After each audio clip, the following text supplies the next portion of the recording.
Hey everybody, Scott Brown here with day 34 of Darren LaCroix's 90-day Facebook Live Challenge. Now, I know in the past I've talked a lot about what's your why? Why do you exist? Why do you do the things that you do? Why are those things important to you? And using that why as kind of a foundational anchor for what you want to do in life, for how you want to behave. But before you can find your why, I think there's one other thing that you have to figure out. Who do you want to be when you grow up? Who do you want to be? If you don't know who you want to be, then that why question just becomes esoteric and doesn't really mean a lot. But who do you want to be when you grow up? What kind of a person do you want to be? What matters to you most? Now, who you want to be is going to be largely aspirational. Because let's face it, nobody is perfect, and who we want to be is not always the person that we end up being. Sometimes we're better than who we want to be, sometimes we're nowhere near as good as who we want to be.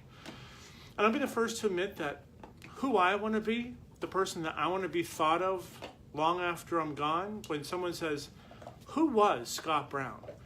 I want someone to say that I was someone who cared, that I was someone who was kind, that I was someone who was nice.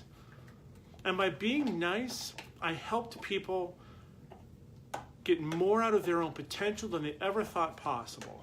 But somewhere along the way, I don't know when it happened, but nice became a four-letter word.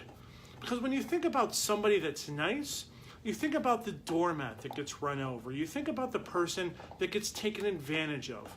You think about somebody without a backbone who does things just to try to make people feel good without necessarily doing the right things. I don't think that's what nice really is all about. I think nice, as an aspirational goal, I think nice is more of a feeling.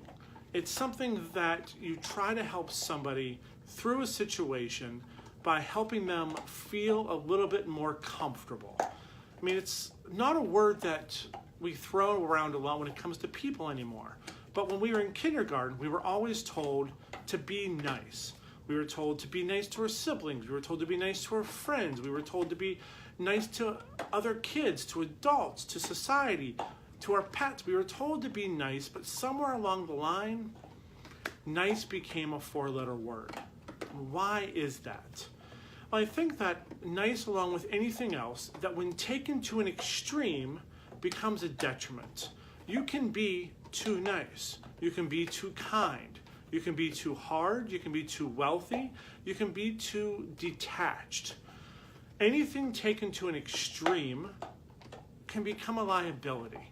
And I think that's where people started thinking of nice as being something that they didn't want to become, because when you thought of somebody who was nice, you thought of somebody who was taken advantage of. But let me ask you this. If you have a spouse, were you attracted to them, at least in some part at the very beginning, because they were nice to you?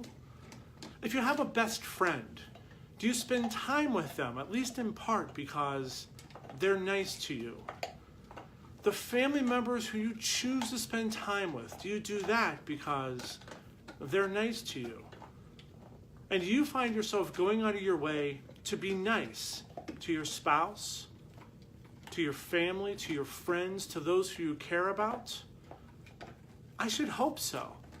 Because nice is one of those foundational goals that we should have in order to treat people with respect, to treat people with care and love, to help them feel better about themselves.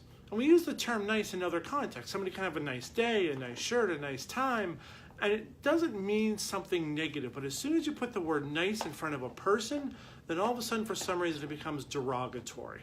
And you think, wow, that person is boring. That person is someone to be taken advantage of. Don't believe me? The next time somebody asks you, why do you love your spouse? In front of your spouse, tell them, well, she's nice, and see what happens. Because even though it's a foundational phrase, we don't think about it as something that we want to aspire to become. I do, though. I do want people as they walk away from me, as our lives separate, our paths diverge, I want someone to look back and say, he was nice to me. He was nice enough to reach out and help me during my time of need. He was nice enough to care about me and my needs and help me on my journey. And it's not something that you get anything for. Being nice doesn't pay the bills. Being nice isn't something that you're going to get rich from. But being nice definitely opens up your heart to an endless array of possibilities that you didn't know were going to be there. It helps others do better. It builds community. It builds connection. It builds relationships. And life is based upon relationships. So the next time somebody says, well, he's just nice, don't think of that as an insult. Think about it as a compliment, as something we aspired to become when we were 6 and we forgot what it meant to be nice somewhere along the way. I've been fortunate enough that I have a lot of really nice people in my life. A lot of incredibly nice people that go out of their way to help others and who are giving of their time and their energy and their skills to help others do better than what they thought they could do. That, I think, is the nicest thing we can ever do, is to help somebody move forward. So next time you get called nice, smile and say, thank you. Because maybe that's the greatest gift that you can give to somebody. And that's the greatest thing they can actually say to you. So until tomorrow, have a nice night, my friends. I'll talk to you on Monday.